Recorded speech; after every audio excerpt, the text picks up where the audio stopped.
देश की माइनॉरिटी में हो सकता है कि कांग्रेस पार्टी के इस रुख को लेकर के अप्रिसिएशन हो, लेकिन मेजॉरिटी का जो माइंडसेट है,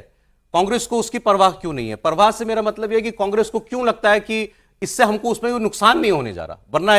ये एक हार्ड स्टैंड लिया गया है। पहले कांग्रेस के नेताओं, पहले 15 अगस्त को जो हुआ इंदिरा भवन में, उसके बाद कांग्रेस के नेताओं ने बड़ा खुल के कहा, खासतौर पर उनके जो मुस्लिम एमपीज वगैरह, कि हम नहीं गाएंगे, धर्म का मामला है, हम नहीं गाएंगे। और अब सीडब्ल्यूसी में कहना तो वो ऑफिशियल एक तरीके से हो गया कि भाई आप कुछ भी कर लें, हमारे जो आज़ादी के नायकों ने जो तय किया हुआ उससे बड़ा तो नहीं है ना कुछ भी, आज कोई कहेगा तो। आपको याद हो सौरभ जी, जिस दिन ये 15 अगस्त पर जो सारा हुआ था, उस दिन कांग्रेस मुख्यालय में, इंदिरा भवन में, तब भी हमने कहा था उस दिन भी कांग्रेस को इतनी सफाई देने की जरूरत ही नहीं थी। मेरे ख्याल से जो स्टैंड आपको लेना है 3 दिन बाद लेना, उस दिन भी आप कह सकते थे भाई हम ये नहीं करना चाहते, करना चाहते, जो भी बात हो सकती है, लेकिन 3 दिन बाद उनको लगा कि इसका जो भी राजनीतिक फायदा नुकसान होगा वो हम करेंगे। लेकिन कल रात को मेरे किसी बहुत बड़े एक गंभीर राजनीतिक विश्लेषक से चर्चा हो रही थी इसी मुद्दे पर, वंदे मातरम। तो उनका कि क्या कांग्रेस के लिए माइनॉरिटी अपीजमेंट और वो सब तो ठीक है, लेकिन कोई भी राजनीतिक पार्टी ये बड़ा फैसला कैसे करती है कि 18% के लिए वो 80% लोगों को यही छोड़ सवाल दे? था मेरा, तो डर नहीं है कि वहां रिएक्शन मतलब 80% लोगों को छोड़ दे, ये मतलब एक राजनीतिक फैसले के तौर, हम कोई उस पर डिसीजन पे नहीं, वो चर्चा इस बात पर कर रहे थे कि इसको सोचने की जरूरत है। तो उन्होंने कहा कि शायद कांग्रेस को ऐसा लगता है कि भाई जो राजनीति अभी तक वो कर रहे हैं उसमें 20% 30% जो हिंदू है, जो नॉन मुस्लिम समाज है, वो उनके साथ है, ऑलरेडी है।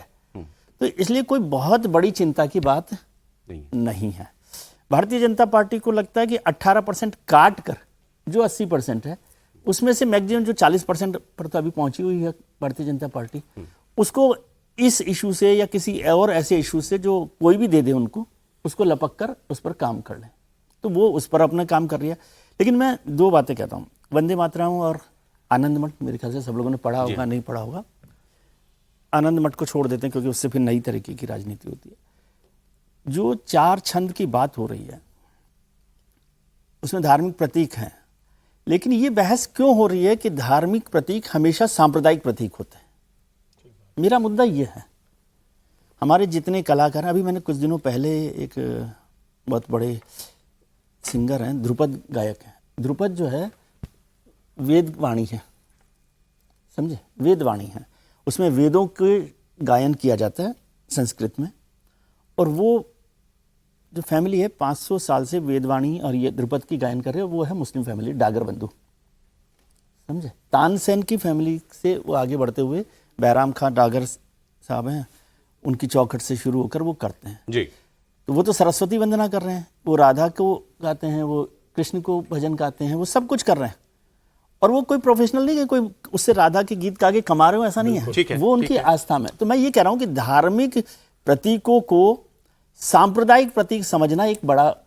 प्रश्न है, जिसे मतलब एक साइड गंभीर चर्चा के तौर पर, पहले भी इस पर पॉलिटिकल चर्चा तो अलग है।